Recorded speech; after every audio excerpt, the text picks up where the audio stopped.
You ever have a moment in life where you think, how did he do it? That's exactly what I thought the first time I saw Michael Jordan play. The confidence. The control. The way the entire arena bent around his presence. It wasn't just basketball, it was like watching a force of nature. But here's what always stuck with me. Jordan wasn't born with that aura. He built it. Every single bit of it. From his mindset to his game to his billion-dollar brand. And in this video, I want to break down exactly how he did it. Because by the end, I'm going to answer one question that people never ask about Michael Jordan. How did he turn obsession, failure, and competition into one of the most powerful personal empires in sports history? Stick around, because the real story goes way beyond basketball. Insight number 1, the obsession with failure. Here's something people don't talk about enough. Michael Jordan was defined by failure. Cut from his high school basketball team. Lost hundreds of games. Missed thousands of shots. And yet, when most people would have quit, he built his identity around it. There's a famous quote from him. "I've failed over and over and over again in my life, and that is why I succeed." See, Jordan didn't avoid failure. He studied it. He used every loss as data. Every miss was a note in the playbook for his next win. That's not motivation talk, that's neuroscience. Studies show that elite performers build what psychologists call adaptive resilience. They emotionally detach from failure and treat it as feedback. Jordan was a walking embodiment of that. He wasn't chasing success, he was refining precision. And that's what turned him from a good player into the greatest of all time. Insight number 2, the discipline. No one saw, everyone saw the championships. The dunks. The highlights. But what most people didn't see were the hours of brutal repetition behind the scenes. Jordan trained every single day like he was still fighting for a roster spot. His teammates said he'd show up before sunrise, drenched in sweat before practice even started. Phil Jackson, his legendary coach, once said, "Michael had the rare ability to make every day his masterpiece." And that's the thing. Greatness is built when no one's watching. It's not glamorous. It's not viral. It's discipline. Consistency. Obsession. Sports psychologists later studied Jordan's routines and found something fascinating. His brain entered what's called a flow state faster than average players. Why? Because he'd repeated the same drills, movements, and mental cues so many times that his body and mind were perfectly synchronized. That's mastery.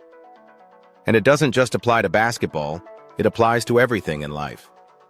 Whether you're building a business, writing, or training, success doesn't come from passion alone. It comes from discipline so consistent it becomes instinct. Insight number 3, the billion-dollar mindset. Now here's where things get interesting. Jordan didn't just dominate on the court. He turned winning into wealth. Let's talk about his investments. After his basketball career, most athletes fade financially. But Jordan? He built an empire.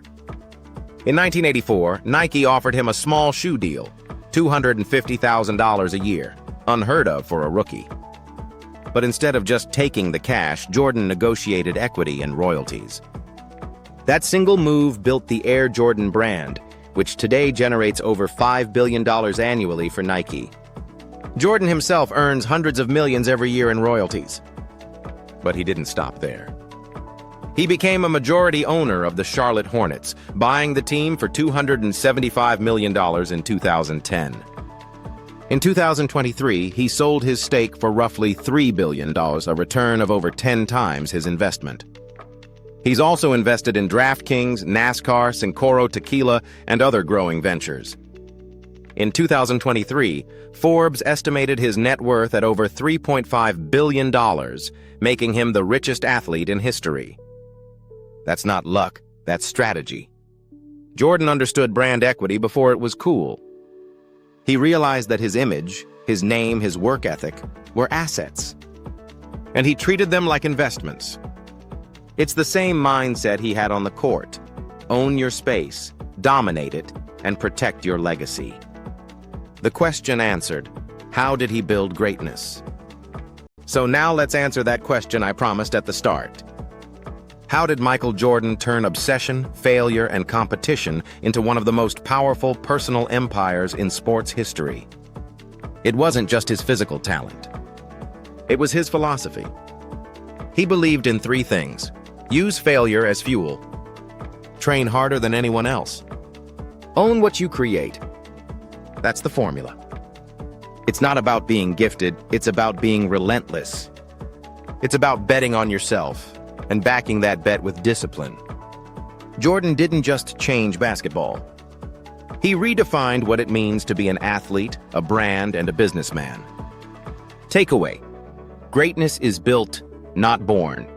Here's what you can take away from this. Michael Jordan wasn't superhuman. He was human with superhuman habits. He failed, he got frustrated, he got doubted, but he never stopped building. And that's what made him different. So whatever your dream is, stop waiting for perfect conditions. Start building. Start failing forward. Start learning faster than you quit.